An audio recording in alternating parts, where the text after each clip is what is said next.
গতকালকে আরেকবার প্রমাণিত হলো বাংলাদেশে যিনি গণতন্ত্রের জন্য 16 বছরে লড়াই করেছেন, যিনি নিজের সন্তানকে হারিয়েছেন, যিনি তার বড় ছেলেকে 111 সরকার মেরুদণ্ড ভেঙে দিয়ে বিদেশে পাঠিয়ে দিয়েছেন, যাকে বিনা কারণে 5টি বছর কারাগারে রাখা হয়েছে, যাকে বিনা চিকিৎসা মৃত্যুর দিকে ঠেলে দিয়েছিল। এই কথাগুলো আপনাদের স্মরণ করা উচিত।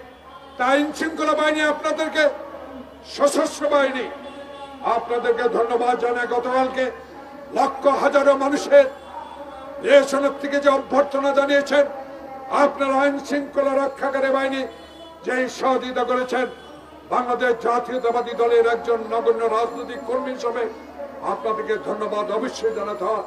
কিন্তু এতে প্রমাণিত হয়েছে গতকাল বেগম জিয়া যেই কথা বলেছে 82 সালে এরশাদের বিরুদ্ধে, এরশাদের দ্বারা দেশে গণতন্ত্র কোনোদিনও ফেরত আসবে না।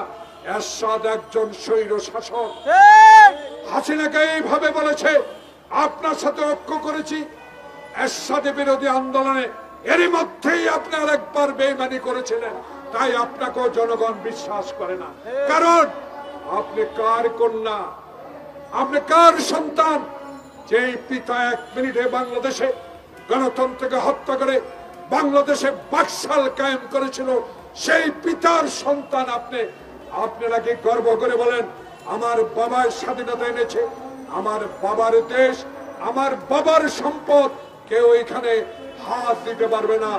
আল্লাহর কি রহমত, জনগণের কত দুর্দর্শ আন্দোলন, এই ছাত্র জনতার মুগ্ধের রক্তের বিনিময়ে আপনি বাংলাদেশে এখন নাই। আপনার অহংকার ভেঙে চুরমার হয়ে গিয়েছে। আপনি এখন ভারতে মোদির কাছে বসে এখনো ষড়যন্ত্র দাবার চাল চালছেন।